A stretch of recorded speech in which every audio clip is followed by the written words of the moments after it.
அன்பான நண்பர்களே, நம்ம உலகத்தில் பார்த்தோம்னா உங்கள் அப்பா எங்கே இருக்காரு, உங்கள் அம்மா எங்கே இருக்காங்கன்னா சொல்லுவாங்க, எங்கள் அம்மா வந்து அமெரிக்காவில் இருக்கிறாங்க, ஜெர்மனியில் இருக்காங்க, லண்டனில் இருக்கிறாங்க அப்படின்னு. அதே மாதிரி தான் உலகத்தில் இருக்கிறவங்க ஏசப்பா எங்கே இருக்காருன்னு கேட்குறது உண்டு. வேதத்தில் 115ஆம் சங்கீதத்தில் தாவீது என்ன சொல்கிறாரு, அவங்களை அங்கே கேட்கும்போது நம்ம என்ன சொல்லணுமா, ஏசு எங்கே இருக்கிற, பரலோகத்தில் இருக்கிறோம். பூமி வந்து அவருக்கு சொந்தம், அது மனுமக்களுக்காக. அவர் ஆதியும் அந்தமுமான உலக தோற்றத்துக்கு முன்னால் இருந்தே அவர் இருக்கிறார். பாதியில் வந்தவர் இல்லை, நேற்று வந்தவர் இல்லை, 20 வருஷம் வந்தவர் இல்லை, இயேசு கிறிஸ்து.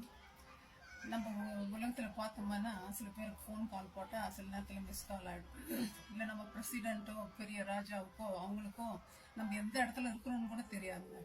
அந்த இயேசு கிறிஸ்துவுக்கு நம்ம யார், எங்கே இருக்கிறோம், எப்படி இருக்கிறோம் எல்லாம் வெட்ட வெளிச்சமாக தெரியும். அவருக்கு காது இருக்குங்க, காது இருந்தால் நம்ம கூப்பிடும் போது உடனே கேட்பாருங்க. கண் இருக்கு, அங்கிருந்து நம்மளை பார்த்துங்கிறார். நம்முடைய மேட்டரு, நம்முடைய கஷ்டம் தொல்லை எல்லாத்தையும் அவர் தலையில் எடுத்துட்டு வச்சுக்கணும் நமக்காக. அவர் எப்படி என் பையனுக்கு உதவி செய்து, அவர் நமக்கு ஷீல்டு, நமக்கு உதவி செய்கிற தேவன், நம்ம காப்பாற்றுகிற தேவன் அவர். மற்றவங்க எல்லாம் ஒருத்தர் பிரச்சனைனா போக மாட்டாங்க, நிறைய பேர் அநேக பேர் போய் உதவி செய்யறதுக்கு. ஆனால் ஏசு கிறிஸ்து உனக்கு ஒன்றுன்னா அவங்களுக்கு ஒரு கஷ்டத்தில் இருக்கிற, நோயில் இருக்கிற, வியாதியில், பண கஷ்டத்தில் இருக்கிற, வீடு இல்லை, குழந்தை இல்லைன்னா உடனே உனக்காக உடையாற தேவன் அவர். நான் கூட அப்படித்தான் 4.5 வருஷம் குழந்தை இல்லாமல் கஷ்டப்பட்டு வெளியே போக முடியாது. கேட்பாங்க போனேன், குழந்தை இல்லையா, குழந்தை இல்லையா. அந்த நேரத்தில் ஆண்டவர் என்னை படிக்கும்படி உதவி செய்தார். என்னுடைய படிப்பை முடித்துட்டு ஆண்டவர்கிட்ட நான் சண்டை போட்டேன், கண்ணீர் விட்டு அழுவேன், பைபிள் மேலே கண்ணீர் விழுற மாதிரி அழுவேன். ஆண்டவரே எனக்கு பதில் சொல்லுங்க, என் கண்ணீருக்கு பதில் சொல்லுங்க. அது மாத்திரம் இல்லை, எனக்கு அழகான பையனை கொடுக்கணும். படத்தை காமிச்சு ஏசப்பா கிட்ட, ஏசப்பா இந்த மாதிரி அழகான பையனை கொடுக்கணும். அதே மாதிரி கொடுத்தாரு.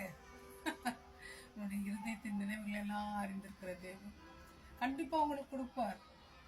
கேளுங்க, நம்பணும் நம்ம ஆண்டவரை. மரித்தவர்களும் மண்ணுக்குள் இறங்குகிறவர்களும் தேவனை துதியார்கள். ஆனா ஆண்டவர் நமக்கு ஜீவனை கொடுத்திருக்கிறார், நம்ம துதிக்கலாம். ஆண்டவர் கஷ்டத்தின் மத்தியில துதிங்க, ஆண்டவர் கண்டிப்பா விடுதலை கொடுப்பார், சிச்சுவேஷனை மாற்றுவார். அவரால் கூடாத காரியம் உண்டு. அவர் போடுற ஒவ்வொரு காலம், கூப்பிடுகிற ஒவ்வொரு நீங்க கூப்பிடுறதும் வேணாம் போறதில்லை. நம்ம நிறைய பேருக்கு அது மிஸ்காலா போயிருக்கும். ஆனா ஆண்டவருக்கு என்னைக்குமே மிஸ்காலா போகாது. கண்டிப்பா இயேசு கிறிஸ்து ஆசீர்வதிக்கிற தேவன், அவர் கண்டிப்பா ஆசீர்வதிப்பார், விடுதலையாக்குவார். ட்ரை பண்ணுங்க, அவர் மேல நம்பிக்கையா இருங்க, அவரை துதிப்போம், அவருக்காக காத்திருப்போம். ஆண்டவர் உண்மை ஆசீர்வதிப்பார். God bless you my friends. God bless you. Thank you.